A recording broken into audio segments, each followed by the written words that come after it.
Hello, I'm Sannung. I'm heading the Nordic Integrated Marketing Management Unit at SAS Institute. I'm here today to talk to you about big data and why big data is not just for big companies. First of all, I would like to look at the customer experience.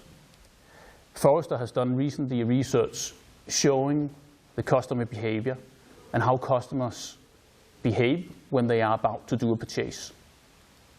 What is interesting is if you look at this illustration, you can see at the bottom there are different channels like web, company website, mobile, brands, and store. And if you look on the customer journey, the journey that the customer will take before he will actually do a purchase, you can see this involves a lot of different channels. In each of these channels, a lot of data is created.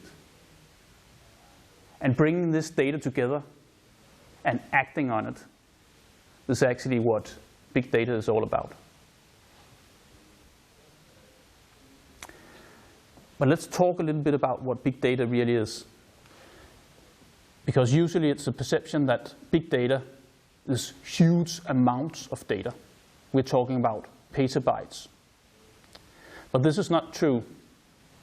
Because big data is actually just when you have so many data that you're not able to act on them. Then you got big data. So big data is not just about volume. It's also about velocity and it's about variety. If you take IDC, this is exactly the definition that they have put up on big data.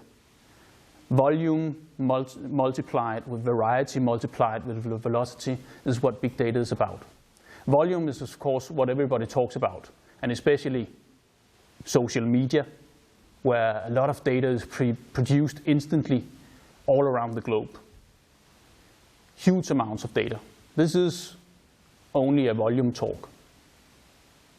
But if you talk about the variety in data means, for example, if you have unstructured data is data created on social media platforms or emails coming into your company.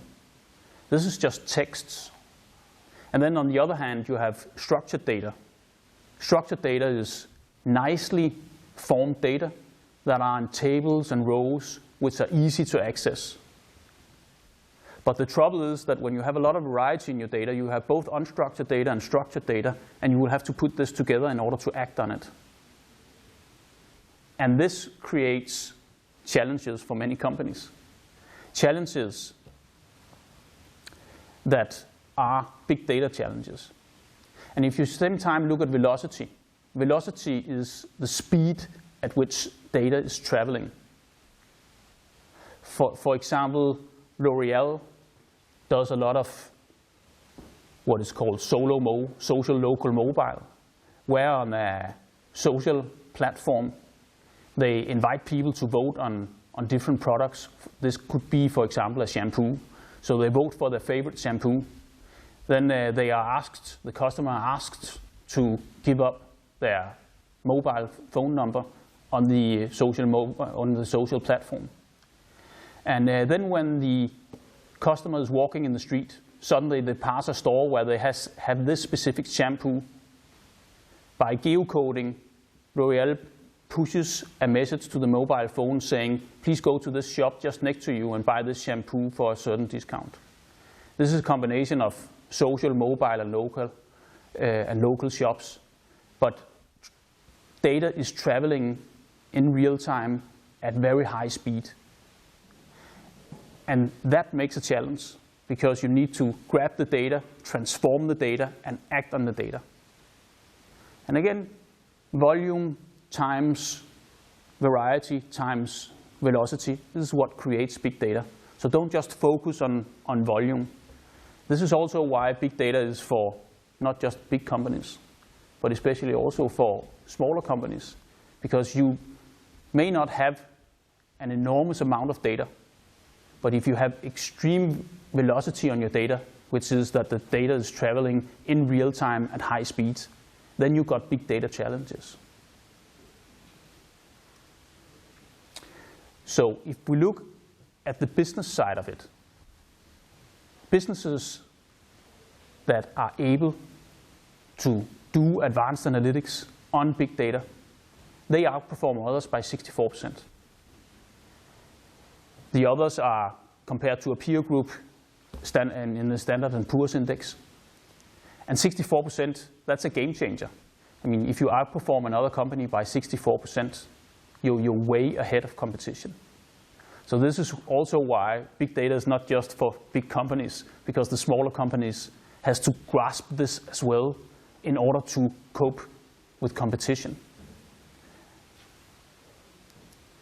And if we look at the retail side, a recent study from McKinsey showed that the retailers that grasp the opportunities of analyzing on big data, they again outperform others by operating income with more than 60%. And this is in a market where profit margins are lower than 2%. So again, within the retail industry, it's a huge game changer to be able to analyze on big data. And this is of course also why there's so much fuss around big data.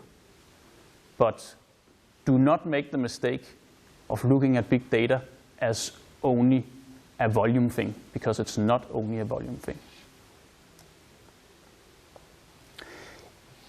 Why the companies in retail are able to reap so much benefit from analysis is because of this. It's called the long tail, because usually in retail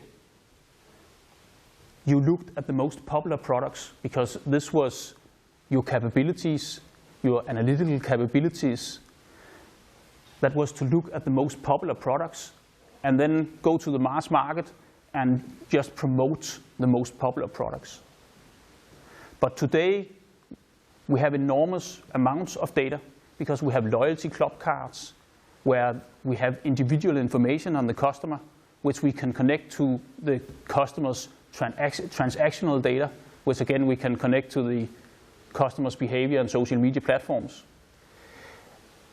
And if we look at the opportunities lying in retail, going from analyzing on the most popular products to be able to analyze on an individual level on also the products that are not the most popular. Because you will find that there's connections between the not the most popular products and the products that are most popular, which means that if you have a customer that buys a product that is less popular, then he will also buy one of the popular products. So this is why the retail industry is really grasping big data.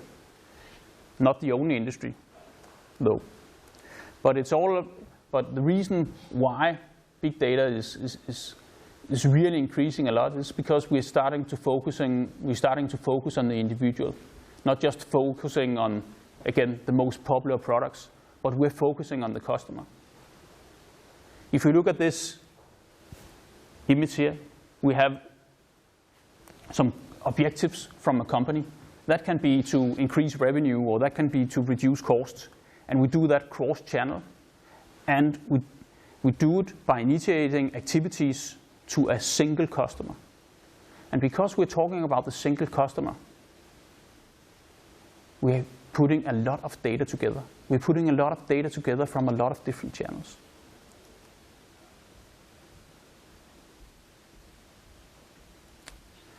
And actually integrating all those data together. If you look at one side, we got all the ERP systems which holds all the transactional data from the customer. We got our CRM systems, which holds a lot of the data concerning customer behavior. We have our finance systems. We have maybe third-party data from social media platforms or third-party data from our company website that is maybe hosted. All this data we need to put together and integrate. And this is why suddenly the volumes are getting bigger. And even small companies have vast amounts of data. Just look at the small e-business company with a lot of visitors on the website. The visitors create click streams that represents a lot of data. You need to analyze that data. You need to ripe the fruits of that data in order to create benefits and in order to create a consistently improved customer experience. If we just take a look at a simple example of how data is collected. This is a rental example from a car rental company. And if you look at how the customer journey looks like, first the customer will go to a website and try to find available cars to rent. Then he will start to compare different companies or different cars to each other. Then he will make a reservation, or she will make a reservation. Then she will get registered. Then she or he will start to travel and arrive at the airport. There's a shuttle bus taking the customer from the airport to the car. And then the customer will check out and actually sit in the car and start to drive. This is a lot of different customer touch points within a customer journey. And all those touch points represent data. And you need to grasp that data and integrate it in order to give a consistently and improved customer experience. So where do we want to get to? If we can take our CRM data, and we take our online data, and we take enrichment data where we have calculated stuff like value score or propensity to buy or what have you, then we have a full picture of the customer. And this full picture represents a lot of data. So again, the worlds are collating. If you look at a normal company, they will have a division in the organization which takes care of their website. They will have another division taking care of social media. And then they will have a traditional marketing department taking care of all the traditional marketing stuff. But this cannot be anymore, because data is created in all the different touch points I have showed you. And you need to bring that data together in order to give a consistently improved customer experience. So the organization has to be reorganized a bit, be much more flat, and so we have different,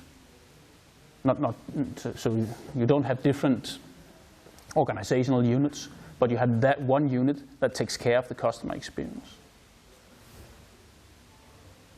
So again, just an example from social media, how much data there is created there, which shows that there's a vast amount of data, and you need to take that data and again bring that data together with the rest of your data. And again, the social media data holds a lot of different variety. And if you take the data and merge together with the other data you have on the customer from your CRM system, for example, then you are suddenly able to give a much better customer experience. But there is a lot of data because we have started to focus on the individual instead of focusing on the mass market. So, things that you should consider, or things that you must do when talking about big data. You have to document your customer journey or customer journeys, because depending on how many products you have, there might be a lot of different customer journeys connected to different products or product categories. But you have to document the customer journey. Then you have to integrate the data that is collected in every touch point in the customer journey. And then you have to start to analyze on the data and create models that can explain customer behavior. But just having models that can explain customer behavior doesn't bring you customer satisfaction or doesn't bring you extra benefit. It will first be right when you embed your models in your customer processes. So you have to embed your analytical models in your customer processes in order to reap the benefits of analytics of big data. So I hope I have given you an overview of what big data is. Do not just focus on volume, focus also on velocity and variety. So big data is not just for big companies.